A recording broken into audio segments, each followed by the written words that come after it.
Welcome back to the Run for Your Life podcast. Melissa Kahn is on the line, and I'm Shannon Pierangeli. And before we launch into tonight's episode, I just want to shout out to Greasy Girl Fitness Apparel. You can find her online at greasygirlheadbands.com, and that's Greeecie. She's got the coolest run shirt on her website right now. I think I got to get one. So, and I know Melissa's a huge fan of her headband. She's got one in her head right now. Fan band. Yeah. And so check her out, greasygirlheadbands.com. And our other fabulous sponsor is Forever Home Running. They do virtual races that support animal shelters. So you run for a cause, running for paws. So to me, that's awesome. Oh, look at you. I know. I love animals. I love running. So we are so proud to have those two wonderful companies on board as our sponsors. And I'm going to turn it over to Melissa to introduce our guest tonight. Well, thank you for that fantastic introduction, Shannon Pierogi. Tonight, I think you should be cheddar cheese pierogi. Yeah, and I'll have two. I like them boiled, not fried. I am very excited to introduce one of my all-time favorite runners.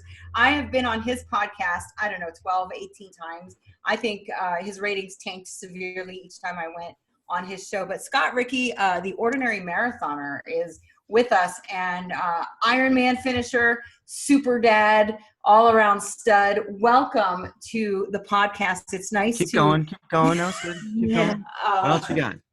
Amazing writer, sort of funny sometimes when his wife tells him what to say. There was a time where you actually almost took over my podcast, if you remember. I think it was like our podcast, to be fair. Well, I had to phase you out and tell you I was having audio difficulties.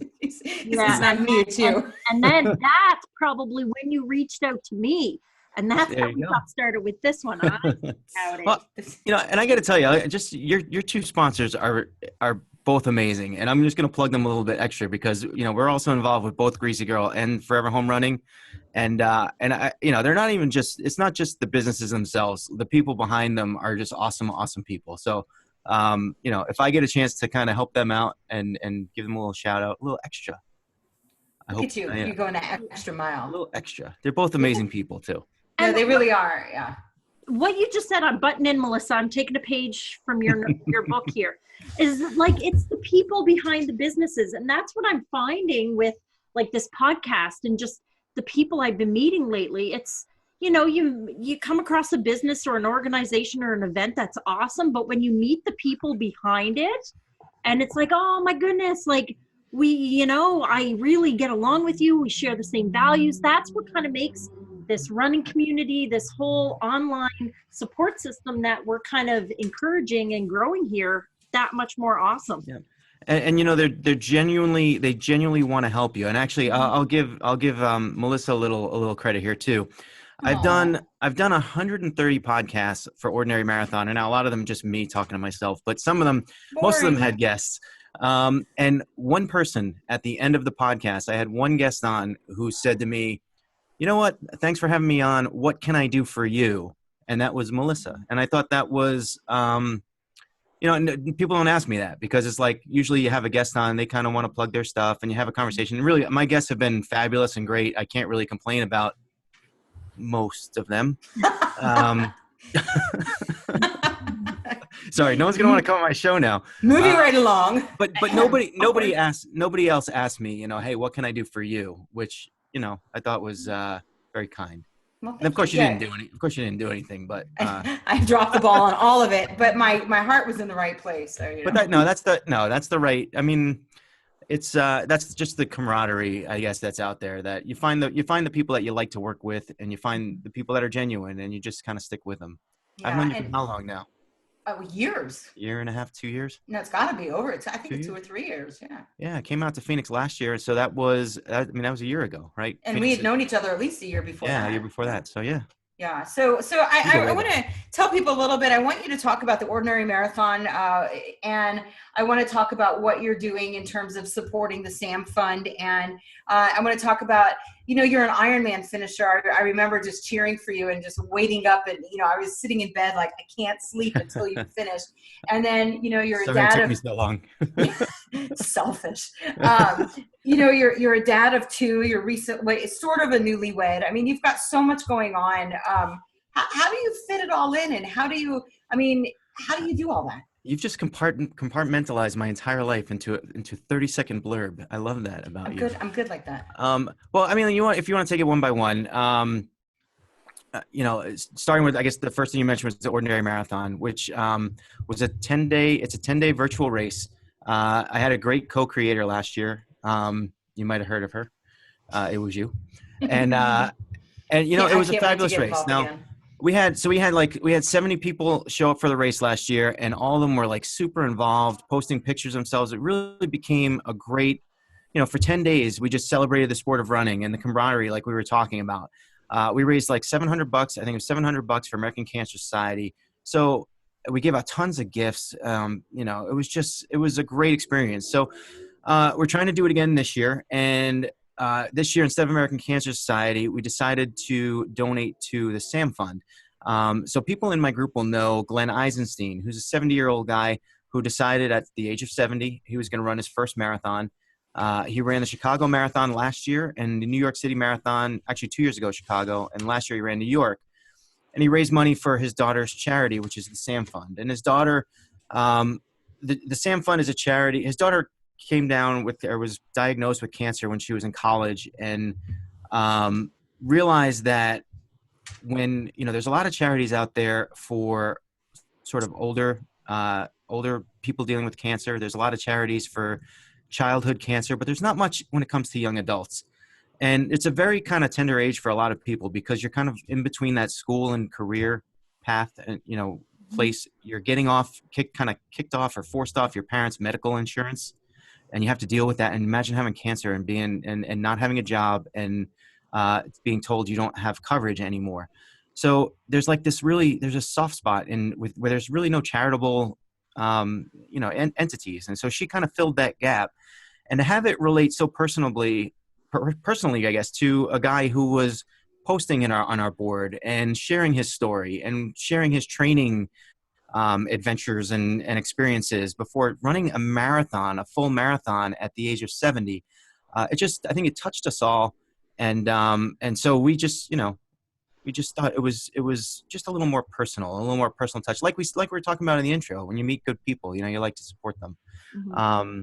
So that's what we're doing. And we've opened registration. We have a lot going on. We're running the race in honor of a friend of ours, Debbie Early. Her dog Max was a very big part of the race last year. Love Max. Yeah, Max was just an awesome dog, and he ran with us every day. And she posted pictures, and she had a personalized bib for him and four little running sneakers. It was awesome. But unfortunately, he passed away a few months after the race. And knowing Debbie and knowing how important he was to her, we just thought it was a good tribute to kind of honor him. And so we're running everyone's first mile of the Ordinary Marathon this year will be called their Max Mile. Oh, that's awesome. And for everyone who posts a picture of their Max Mile and posts it on social media, Debbie's going to donate an extra $1 for the SAM Fund. So can I give a shout out to Debbie too? She's a good friend of mine. She did the triathlon in the Himalayan mountains with me, and she ran the Phoenix Marathon with us all last year. And she came out and met a group of strangers essentially, and then said, "You know what, Mel? I'm just going to come to Nepal with you." And I was like, "Oh my God, who are you?" And we called ourselves Thelma and Louise, and she has a heart of gold. And I just want to shout out to her, because it's been really hard since Max has been gone. And Max was such an incredible part of her life, but became endeared to the whole running community because he has his own Facebook. I mean, she doesn't have a Facebook. It's Max Early. And, I miss Max too. And he was such a great dog. And just a shout out to Debbie, because she gave him such a good life. And I mean, her dog ate better than my 4 kids, to be fair. And I miss Max too. So I love that everybody's doing a Max Mile. I think that's great. So Debbie, we love you. And we, so anyway. Yeah, she's super cool. Yeah, go on. Sorry. I know. I mean, you got, I mean, I don't know. We have to like, I feel like I could just talk forever. Is that what you guys want me to do? Yeah. We're just talking. We Well, you're inspirational. You're Right, doing the race. Talk about so Iron the Man a race, little bit, or the Iron race. Man. All right. So Iron Man, I don't know. It's one of those things where, I ran a marathon, and it was my first marathon was one of the greatest experiences of my life. I ran New York. It felt wonderful. The training was great all the way. The whole journey was amazing. And I found that I just wasn't able to continue training for marathons. I'm the kind of person, and I sort of hate this about myself, uh, but I'm the kind of person that once I sort of tick off that box, check that box, it's very hard for me to continue, just to improve on the same thing. I have to do something bigger and better, or else I don't know if it becomes boring or what. It's just not the same experience. I don't have the same drive. Um, Show off. well, yeah, so basically I got fat, and I got, I got fat and I got slow, and I remember, I ran New York City in 2016 with Ray Magana, Love and Ray. I almost quit. That's when so I met Ray in like mile 22. So Ray had been following me on Twitter, I guess, and knew who I was because I was wearing the same shirt that I'd wore the year before. So he recognized it because of my posts. And I kept passing him, and he passed me, and I passed him. And I kept thinking, like, who is this guy looking at me? Like, who is this? Well, you are pretty, good looking. He's probably thinking, ooh. Well, that was one of my thoughts. So, like, what's going on? I mean, I know I'm like running through, New York. Who knows? But so finally, I saw him at like mile 22, and I'm like, dude, we've been passing each other all day long, and it turns out now, I mean, we've been friends ever since that race. I So love him. 2016. He's a great dude. Um, anyway, so we ran that race in like 6:15, I think, that year, and he just ran Disney after doing the entire Dopey challenge. He ran Disney in 5:15. He doesn't even So train. He just goes and runs. He's a beast. got to train. He's a closet trainer. You think he's Right. lying? Doesn't He's tell a anybody. beast. No, he's a No total way. beast. Do you know he brings that race quilt with him to every race he goes to? He brings the race quilt he had made from all of his T-shirts. I ran with him in Atlanta at the what was that, the Peachtree 10K, and that's a huge race, right? It's the biggest road race in the U.S. Actually, he Like started 60,000. he started in Corral Triple Z, and I was in like X, and he caught up to me, not surprisingly. He had like 4 slices of pizza and 3 beers along the way, and he still caught up with me. And he said, "I'm not letting you finish alone." That's and great. he walked with me up that heart attack hill, and we finished, and we had like the sweatiest, most disgustingest hug in the whole world. And I will love him forever. Like, he is just a great guy. So I'm glad that you ran with him too. Yeah. Yeah, he's a great dude. He's just so it's funny. We're naming all the great people, right? Debbie, Ray. Shannon. Anyway, Shannon, Melissa. Anyway, so I decided, I guess, I needed to challenge myself even more than a marathon. And I don't even know how the idea of doing an Ironman got in my head. But it's funny because, like, I didn't think about I never did a triathlon. I never did a sprint. I never did a half. I never did an Olympic. I just went right for the big one. Crazy. Well, the funny part was like someone said, "Oh, why don't you do a 70.3?" And I was like, "Well, I can't because I already registered for the full Ironman. And if I do a 70.3 and realize how hard that is, it's going to totally psych me out for doing the full, and I'm not going to want to do it. So I just got to go in there on the day for the full and do it." And really, that's kind of what happened. And I remember that day, the bike is what kills me. I actually did really well in the swim. I trained really hard, and I lost a lot of weight. I was down to like 200 pounds, which is the lowest I've been, I don't know, since 2001 maybe. And I finished the swim fast. I got a flat tire on the bike, and I was worried for a bit, but I was able to make it through that. And then the marathon is really just, you have 6 to 7 hours. If you get off the bike, you have 6 to 7 hours to finish a marathon. And if you're in decent shape, you can kind of walk around that. And that's why you were kind of up late. I was waiting. I was trying my best, but I just, and I think even finishing that, so I finished that one, and for some reason I still had kind of like I didn't finish it on my terms. I don't know if you guys ever do this, like, but you finish a race and you know that it got the best of you. Mm-hmm. And so you have to kind of finish it on your terms. So I wound up doing a couple months later, I signed up for Ironman Maryland, and I finished that one a lot more on my own terms. Like, I felt like I was in control of the race. I paced myself well, and I felt really good about it. So I finished. That was the second Ironman, and then I signed up for Lake Placid again, and the following year, which was last year, which I then went back into old habits and didn't really train very hard. Gained about 30 pounds, and I DNF'd last year in front of my daughter, of all things. So, so I signed up for next year. You're such an idiot. You're like a glutton for punishment. I love it. But what an inspiration, though, because, you know, everybody in their life has a DNF. I mean, Shannon, do you have any, have you had a please don't say you've always finished everything. Okay, I see your face. I always finish, but there's so many times when I cross that finish line, I'm like, man, I could have given it more. Yeah. When people talk about, I really push myself, no, I don't really push myself. And it's that sort of like, I wonder what I could do if I actually push myself, but I'm not there yet. I just, I'm holding back, but it's the kind of, like when things don't go your way and you're not happy and you're disappointed, like you just said, you DNF'd and your daughter was there, but you know what? She's not thinking that. She's probably like, daddy won. Like dad's a hero. Yeah. Exactly. Well, actually, what the funny part is about Ironman is obviously you don't get a medal, but you don't get a shirt. You don't get a hat. They save everything for the finish. So if you don't finish, you get nothing. It's like I got a bag. So she's got which she carries around to remind me. But I knew I had gained weight and I knew that I might not finish. And I kind of warned her in advance. So I finished one loop of the bike and I finished in a time that was slow, and I knew I couldn't do it again any faster than I did it the first time. So there's just no way I was gonna beat the cutoff for the bike, the full bike. So I stopped, I got out, and then Samantha and I we went over to the finish line and we watched a whole bunch of people finishing. Mm-hmm. And the finish line of an Ironman is an experience. And if you've never seen one or never been there, it's the culmination of so much training and so much hard work for everybody who gets to that line, and to watch them celebrate. And they celebrate with Mike Riley, who I know you met before. I'm trying to get him. Maybe I'll throw him your way too. He's a big fan of mine, actually, Mike. We planked together. I almost dropped your name, but I didn't. Mike introduced me. He did a speech here in Phoenix, and he had me up on stage, and he's like, "She has more Twitter followers than I do." I love Mike. But I'm supposed to. He's coming out with a book, I think, and I'm supposed to have him on a couple weeks. But, he is.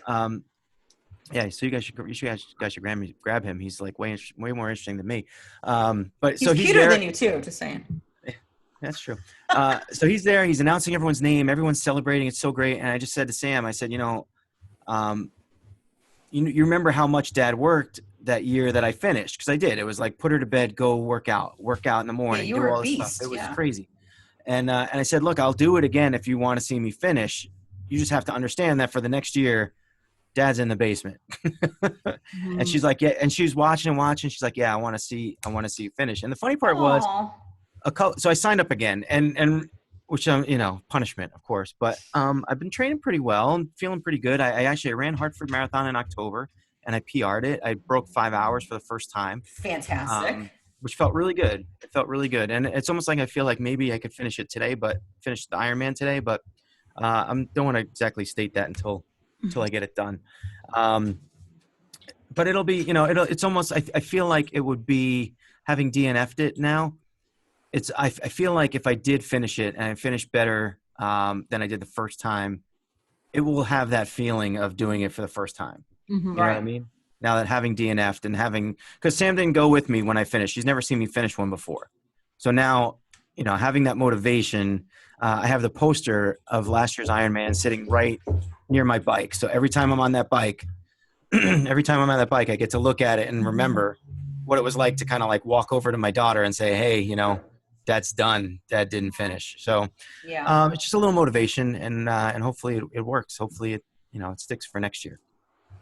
Well, we'll all be rooting for you for sure. And, I want to let people know too, you have a Facebook group. What's the name of your Facebook group? I want everybody to go join it, because it's interesting that the Run Heifer Run group is a lot different from the Ordinary Marathon group in terms of just the difference in what we post. And you've got a lot of really hardcore, amazing, not that we don't, but you just have a different, It's like, it is a different dynamic. It's kind of weird how they're a little different, but because they're the same, a lot of the same members, but just different types of different conversations. Yeah. So Yeah. Our group is just ordinary marathoners. It's a closed group. So it's one of those things where you got to get approved, but we approve everybody, at least until you're a real jerk, and then we kick you out. I got kicked out. I don't know. You didn't get kicked out, did you? Requested to join. So there you go. I mean, sometimes we fight, but I don't think I would kick you out of the group. I haven't kicked anyone out yet. I kicked out one person because it was like one of these blatant people who would just show up and, post their business. Like they never had any conversation. They would just post, they would spam us. So I kicked them out. That one person. That was me selling Nike shoes from China. You're the Nike guy? I'm the Nike guy. Awesome. Kind of looked like you with a mustache. Well, on days I don't shave, it's a little rough. It's like the Groucho Marx glasses. With your, you didn't finish, but you signed up for another one. So did you need a grieving period or anything? Over the weekend, I went to see my first mixed martial arts fight, and a friend of mine was fighting, and the fight didn't turn out the way he wanted, and he was kind of like radio silence for a couple days. He said while he processed sort of his disappointment and analyzed what went wrong, what he could have done better. So I just I know I do that for myself, but did you go through a sort of grieving period, or was it, now I didn't finish, I'm going to do it again? Interestingly enough, so one of the interesting things about the Ironman and Lake Placid especially is you have to book your hotels immediately, and you have to book everything immediately. And Ironman hits you with this thing. It's like you finish the Ironman and they hit you with an email. You have 7 days to decide whether or not you want to do next year's race. Otherwise, they're just you lose your spot. And so it's up for grabs. And the same thing with your hotel. You have to book your hotel. Now, I have a hotel 2 blocks away from the transition area that I lucked into. I was on a waiting list and I lucked into it. And so every year it's I have this great hotel right next to the transition area of Ironman. Even if I don't race it, it would be a great weekend. It's like a great weekend, and it's 4 or 5 hour drive for me. It's not so bad. And it's really a great town. So it's really easy for me to pull the trigger. Now I pulled the trigger right away, and not only that, but then having not actually finished the Ironman and only doing the swim and half the bike, I didn't even I took 0 to maybe 1 day of recovery. And when I got home, I was back, I was training. And honestly, so for me, especially in Lake Placid where there's tons of hills, the bike is my Achilles heel. It just is my glaring weakness. I mean, like I said, if you're in shape and you get off that bike within the cutoff time, you have 6 to 7 hours to finish a marathon. And if you should be able to do that, I think. I mean, if you're in decent shape, you should be able to kind of walk a marathon. So if I just got to get off that bike. So it's all about, for me now, I have a bike trainer. I'm on Zwift, which is this sort of platform that, that you ride on. It's almost like video game-ish. I thought that was a vacuum, like a Zwifter. Yeah, that's that too. It's that too. It's a duster. Like the Roomba. Yeah. Right. So I'm doing a lot. Basically what I'm telling you is I'm doing a lot of dusting on my bicycle in the house. Awesome. I hang laundry on mine. It's cool. It's good for that. Yeah. But it's good at coats, laundry, whatever. So yeah, I've been riding the bike. I've been doing some running. I did sign up for Phoenix Marathon after we did the half last year. I want to talk a little about that half last year. Pancakes. Shannon, we weren't BFFs yet, but no. We had a huge Twitter group. Everyone flew down into Phoenix. Like 20 people. I think at least we had about 20 people. We had Debbie, Melinda, Chris and Christine who live here. Who else did we have? We had Roro. We had Kate the Great, Ray. Chris, what's his name? I always call him Chris Murphy, but it's not Chris Walsh. Chris, well, that's to say Chris and Christina. Yeah, from We Grind. Yeah, love them. Love them too. Yeah. So we had a huge group of people, and you and Steph came down, and you brought a friend with you. Melinda was there. Melinda Melinda was there too. It was the first time that you and I met, and we had been podcasting together Yep. For quite some time. So I always felt like you were like my running husband, like my work husband, like that like we were, it's like always, are they doing another podcast? Like what the hell? And it was such a nice experience though to meet you. And I remember where Stephanie and our friend had run ahead and you held back with me and Sonia and Julie and some others. And this guy was like, by the way, Sonia got hurt. I'm so sad for Sonia, but go ahead. Yeah, but she rallied in the end. She kicked ass. And I mean, she got hurt recently. She hurt her knee, like in karate or something. Oh, I didn't see that. You gotta call her up. I gotta be online. Yeah. How do you know more about my friends than I do, stalker? Yeah, that's right. Debbie was there too, though, and I'm recruiting them all for the Ordinary Marathon, is why. You're poaching all of my heifers. Right. And there was a guy on the side of the road grilling pancakes. And I remember the first year I did the Phoenix, it was my first race, kind of like you. Like I just jumped right in and did the Phoenix Marathon. It was my very first race ever. And my friend was from Nebraska, and she was eating pancakes without abandon. And I was like, they could be laced with meth or crack. I'm from Philly, like there could be razor blades in here. You just eat pancakes off some guy on 4th Street. And I remember we all took pancakes, and there's video, you'll have to share it when we post the podcast of you with like your mouth full of pancakes. And we had such a good time just running it together and just goofing off. And it was freezing cold too, right? There were heaters in Phoenix. Oh yeah, it was that morning. Cold in Phoenix, really, guys? Yeah. 32 degrees.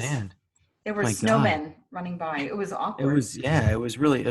We had to go to Walmart the day before to buy extra clothes. Yeah. We saw half the marathon there too. If you remember, Mike Caruso was there. Yeah. So it was really fun. We all and there talk about the community on Twitter, the running community. I mean, we all went to dinner together. A couple people did happy hour. We didn't invite you to that one. Sorry, Scott. But then people came over to my house. We had like a barbecue. Like the running community is so supportive. And I remember everybody kind of sitting around in the family room, and there must have been 20 people and just kind of hanging out. All on their cell phones, mind you. I have a picture of that too. Yeah, texting each other. But it was right. It's like no one talked to each other. It's like if you want to talk to them, you just got to tweet them. It's like wait, sitting right across your exactly. And it was such a good time to meet everybody. And I remember that you weren't happy with your finish on that race either. Well, yeah. I mean that one. I think I signed up for the full, and part of my issue is, I think I did New York City Marathon. And I kind of stopped training. I wasn't really into it. And it's hard when, you go into the winter and you get pushed indoors. At least we do up here. You guys probably feel a little bit. I don't know. But up here when it's like snowing and freezing cold, it's like you're forced to train inside. Although a lot of people on our Facebook group, they train outside and everywhere. I give it to them. I train outside and I'm up here in the Great White North. So good for you. God bless you. I've been doing this thing lately where I wake up in the morning at 5 a.m. and I do a little podcast, like 10 to 15 minutes, whatever it is. And before I do it, I go and I drive to Dunkin' Donuts, get coffee. And it's not even a mile, the drive. And every day I pass runners on the street, 10 degrees, 15 degrees, whatever it was. I think it was -4 the other day, and people are out running. And I'm like, here I am training for an Ironman. I think that's tough. And these people are tough. Like, I would never run outdoors at 5 a.m. and -4 degree weather. Crazy. Does green shirt guy or green jacket guy still run? Oh, yellow shirt guy. Shirt. The yellow shirt guy did wear a green shirt a couple days. I was very disappointed. Unfortunately, I lost my job, so I don't drive that way anymore. Oh, I know. Sucks. Do you like how I just brought it down a level? Thanks, Debbie Downer. Fired. But I'm trying to get I'm trying to get a job in the same area just so I could see if he's still doing it. But that guy, every morning I would drive the same time to work, and every morning I'd pass him on the same block almost daily, in the same spot. I started honking and waving to him. I'm sure he would never know who I am, but you knew my car, I'm sure. It's like, who's this Fruit Loop every day that honks at me? Yeah, I mean, he was kind of pictures epic. of him. Yeah, you did. You sent them to me. You're like, there he is. It's like Bigfoot. Like we've had a spotting. But it wasn't like it was a bright yellow shirt he wore every day, every single day. But I wonder if he had more than one, because it would be stinky. That would ruin it, though. That would ruin the allure. I don't know. But so you're coming back to Phoenix to I am to redeem yourself. Yeah, I signed up for the marathon right away last year, and it wasn't I don't know that it was necessarily it wasn't like the Ironman. Like I didn't feel like I needed revenge. It was more like I know that Phoenix Marathon, the full at least, is very accommodative to like Boston qualifiers. Not that I'm near qualifying for Boston, but it's more of like an easier course, I guess. It's very flat. Yeah, very flat. And we had a blast last year. I mean, it was. So I kind of, what I did was I got a hotel room that's right near the it's in the hotel right near that, where the buses are and where the finish line is. So I got a hotel right there. I signed up for the race right away, and I just kind of like put it in my back pocket and said, hey, I got this one if I want to go. So, I've been training really well. I did really well at Hartford. And I do have to say, in the last week, like I'm starting to have second thoughts, and not that I can't finish and not that I won't do well. It's more like my A goal is Ironman now. And it's like, I feel like this is just going to cut into my training and it's like, it's 2 weeks of tapering and a week after of recovery. That's at least what I'm giving myself. And so it's 3 weeks of losing out on Ironman training, except for doing one giant run. So I don't think I'm second guessing coming out. I'm pretty sure I'm still coming out, and I might do the race and just not care about time. But I just recently just started having these like, it's kind of ruining my routine, Yeah, because now you're finally back into your mojo. You're finally back into the routine, and now you gotta switch it all up. And like I said, like I know, we talked about this before the show. Like, like I wouldn't make a good ambassador. How they have all these ambassadorships, and I get asked from time to time about being an ambassador, and I would You're make so popular. Well, no, come on, not by anyone. Stop. Come on. But I don't do enough races. Like I don't race. I don't load up my schedule with races and fill them in. I like the routine of training. I like the routine of finding something big and going for it. And I just need to have that nugget that's like, that's big enough for me to want, that I want bad enough to go for it. And it keeps me, Sorry. That's all right. It's you didn't like what I had to say. He wanted the nugget. But it's just, it keeps me focused. It keeps me on the routine, and it keeps me disciplined. So, now that I started focusing on the Ironman, I'm doing all this work on the bike, and now I'm like, oh yeah, I have a marathon that I got to run. And I haven't really done the long runs, which is like a key to marathon training. I did like a 14-mile run. So I'm feeling a little, not out of shape, but not prepared, I guess, like a little unprepared for a full marathon. So I don't know. We'll see how it goes. I think, a friend of mine, Brian Yarbrough, who's in the group, he listens to a podcast, and he was listening. It's funny because like you talk, and sometimes you don't know, you guys know how like podcasts are. You don't know who's listening. And so this guy is like, he reached out to me, and he's like, dude, you need a race plan. You need to come up with, you can't just go out and run a marathon. You get hurt. Some bad's going to happen. And I'm like, you know what? You're right. Like, you're right. Like, so I think what I'm going to do is come up with like 2 or 3 race plans. And then like a day or two before, I'm just going to decide how much effort I should give on that day. And it's either going to be like, all right, screw it, let's go for it, or not. Well, and you know what? I mean, either way, you're still winning. You're still doing the exercise. Shannon, you have these big eyes on the computer. I know, but I have a question, because you said something that you mentioned the word discipline, and I've had people say, oh, you run outside in the winter. Like, I live in Nova Scotia, so it's icy and cold. Wow, and that's where you are. Like, you're so motivated. I'm like, it's not motivation anymore. It's discipline. And like, I wonder for you, when did it switch from like motivation to achieve something and discipline just to go out there, get it done? Like, you got to do it. I've had, I had this constant debate in my head about this stuff. And I almost feel like it's pathological, like almost like, I hate to say like hormonal, but it's like I go through periods of time where I am on, and I do not miss a workout, and the routine is there, and the alarm rings, and I get up and I don't even feel it. Sometimes I wake up before my alarm, and it's not a personal motivation, or it's just this, like I'm in the mode and I don't know what it is. And there are other days where I don't get the workout done, and it's 8:00 and I could probably still do it. But you know what? My daughter's here, and I kind of want to go to make sure she's doing her homework, and then it's 9:30, and I kind of like, if I do an hour on the bike, it's going to be 10:30, and then I won't be able to wake up tomorrow morning, which is all just a fake out. It's all just, it's just, but it's like a mode that you get in. And so this year, what I kind of tried to make my mantra is that I need my routine. I think it's the routine. I think it's, it's making time for yourself. And for me, when I was really in a good mode, when I was working, and every lunch I would get up and go to the gym for an hour and come back to work. You would also go to the vending machine and get those peanut Yes, M&Ms. that was bad too. But at least I was offsetting it partly with the workout. And then I would do one at night too. So it'd be like put my daughter to bed and go work out at night. And I didn't really, I would kind of skip the morning. Every once in a while when I was doing Ironman training, I was really involved. I would get up and swim before work.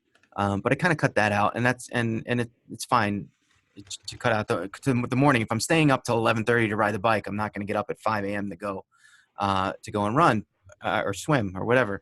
But it's a matter of getting used to it and knowing what you need to do to prepare, and then kind of carving out time and being disciplined enough, to really mold your day to allow yourself to be ready for those workouts. Another problem I had was I get home and I get hungry. I want to eat. Right. So I eat dinner. I make dinner. I cook dinner. We sit down, we eat. And then not only have I not worked out before dinner, but now I'm like, I'm in food coma for the next 2 hours. And you're the cook in your family, right? You're the one who does the cooking. Yeah. Yeah. That's how bad the food is here. But on that, can I ask you a question? Yeah, sure. This is something that I actually wanted to ask you a long, long time ago. Shannon knows what's coming. Yep. Bring it on. So just, it's kind of emotional as it relates to food as it goes. But I want to know when I say this word, if it triggers something deep inside of you, what's your feeling about watercress? Like watercress? Yes. Like, is that Do like you some even kind of watercress, lettuce? bro? I don't even know what that is, dude. It's nasty tasting spinach. It's like lettuce, like kind of like a I don't know. Green. It's a green. Is it in the spring mix? Because I buy my lettuce by the bulb. No, it's not. It's not in the baby spinach or the spring mix. No, it's not in the spring mix. You can't even get it in the U.S. I don't think. But it's like pepper. It's a green and it tastes like your mom hated you and made you eat it when you were little. It's peppery lettuce that's angry. Is it like a radicchio taste, like the red lettuce? No, that's just sour. This is peppery and angry. I think the watercress industry is going to be out to get us pretty soon once they. Well, they should send me some watercress. Yes, the watercress. You want to sponsor us, and we'll sing your praises. You can't even buy it in the U.S. I've been to 12 stores. They're like, water who? Melon? It's kind of like isn't it? It's like kind of like it's not very like the leaves are kind of like I don't know like they're like palish but lighter green. Yeah, a little bit. It looks like big parsley. It tastes like poop. But and then I want to ask you a question while I'm on a roll. I didn't know it was gonna be like Jeopardy questions here. Yes, this one is the double Jeopardy question. Shannon's rolling her eyes. She says. Oh, go ahead. Ask your question, Shannon. No, I am on Wikipedia, and watercress is related to the radish and wasabi. Wasabi! So there you That's why it's disgusting. Peppery taste. And it does. You may continue.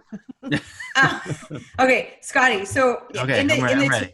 And since our last podcast together, it's been a while, and it's good to be reunited, and it feels so good. I won't quit my day job. Are you gonna quote an email that I sent you like when we were fighting or something? Yeah, it was always your fault too. Can I say something? We never really fought for everyone. I mean, we really didn't. No. We call each other names, but it's all good-hearted. It's like pet names, like hey dumbass, like hey bitch. Okay, so I want you to help me with this joke. It's my favorite joke ever. It's actually a knock joke. All right. All right. Go ahead. Okay, you start. Knock. Who's there? I have no idea. It's just the dumbest joke ever. That's it? That's it. That's all there was to it. Well done. Did you expect better of me? Everybody has a different answer, and they're all like, Mel, you should pay us for this. Yeah.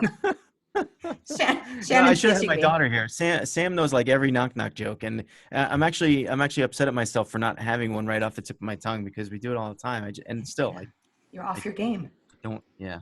Yeah. But anyway, Shannon, you had a question or something? I'm sorry. I didn't mean to interrupt you. That was just the radish wasabi related to watercress. That's my useful piece of information for the world tonight. That's all I've got. Okay, Scott, then to wrap up, tell us what do you want us to know about Ordinary Marathon, Ordinary Marathoner, about the man behind the myth and the legend, the superstar that is you.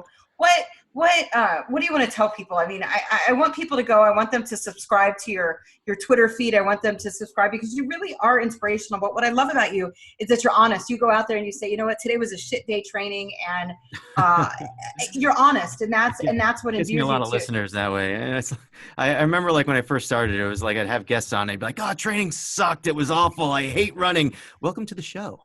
Yeah, it's like the worst intro ever. So now at least I fake it when I have guests on, so for next time.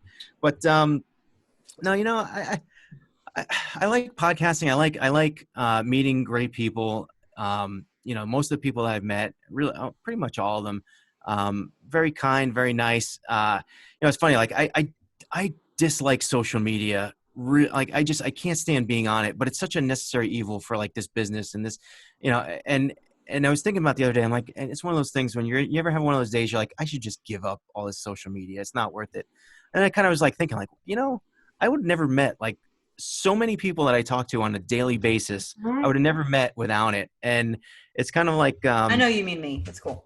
Yeah, I do. You're in the group. I've also shunned you on social media at times, and which is fun. Everybody has their turn. Fun? No, I didn't do that. I love you, Mel.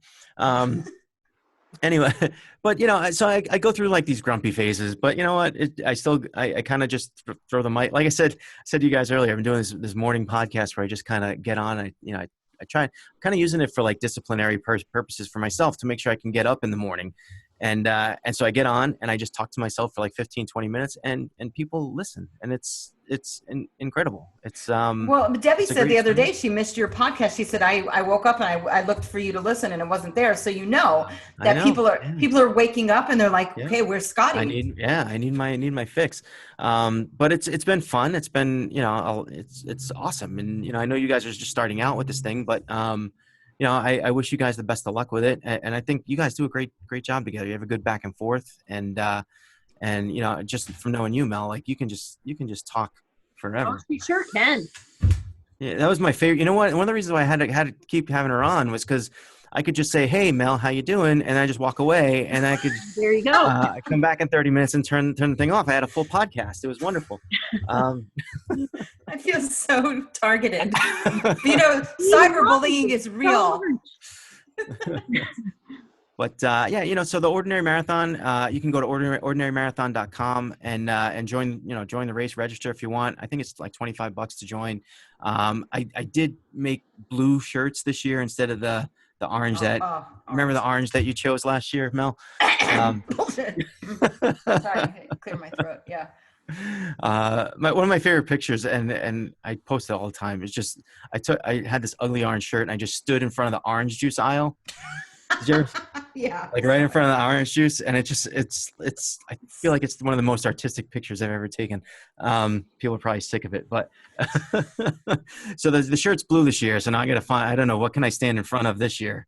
Gatorade. Go to the Gatorade and rearrange all of the Gatorade or Powerades to put the blue in front and take a picture like that. I mean, I was thinking Cool Whip. What do you think about the Cool Whip section? No? I don't know. I gotta find something blue. I think if you rearrange all the Gatorades and put the blue ones in front. I mean, they might arrest me. Or find a Smurf display at a toy store. There you go. That would be great. I don't think they still have those though. He's not a pedophile, just a race director. But one of the things that we added this year, so we added a 5K to Ordinary Marathon, which is going to be the last day, which happens to be Cinco de Mayo this year. It's the last Sunday of the race. And so, you can do the race, you can do the 5K virtually as every other day of the race, or you can actually meet locally. We're doing the 5K in a town called Longmeadow, Massachusetts. The Fleet Feet store, which is sort of a nationwide brand, is putting on the 5K for us. Wow. Doing a great job so far. And, like one of the things I feel like, the internet, we've kind of hidden behind the internet a lot when it came to Ordinary Marathon. And some of it's like, I don't, it's like, I have, friends and coworkers and stuff. And I don't want to be the guy that shoves their podcast down their throat all the time. So I kind of like stay to myself. But it's nice to we're actually getting a little bit more of a local interest and local flavor into the race, and it's for charity, and a great charity at that. So, it's nice to add something to it and make it a little bit bigger. It's actually, it is now known as the best virtual race in the world, the Ordinary Marathon. Wow. Yeah, wow. I coined that myself. Did you copyright it? It's coming. That doesn't have to be copywritten. It's just the truth. You know what? And the truth will set you free. I encourage everybody to sign up for it. I know the bling is amazing. It's such a great cause, the SAM Fund, and the Max Mile just endears it to me so much more. Just Max was an incredible dog. It really was like the mascot for so much, the Max-scot, if you will. I'll be here all night. That's a good one. That was a good yeah, one. Thank Did you just come up with that? But that's like right on the fly. Good job. Yeah. So I encourage everybody to go check that out. We will post that when we post the link to the podcast. And I just want to say really thanks for being my and Shannon's guest. It's nice to turn the tables and share our airtime with you. Oh, that's nice. And I'll definitely have you guys back on my show as well. I can't wait. Yeah, we were just waiting for an invitation. We just got tired. This is how you're not even going to post this, right? This is just the way you get on my show. Fate. It's fate.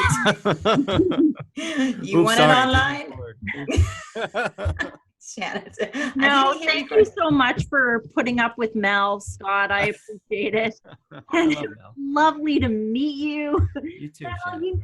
I didn't know you were in Nova Scotia. We all love you. It's just, it's part of our fun that we pick on you a little bit. But no, thank you again, Scott, for being with us. Mel, thanks for putting up with me and my big brains. And and there's these tomato ketchup crisps that Shannon claims she eats in Canada, but I haven't seen them turn up on my doorstep.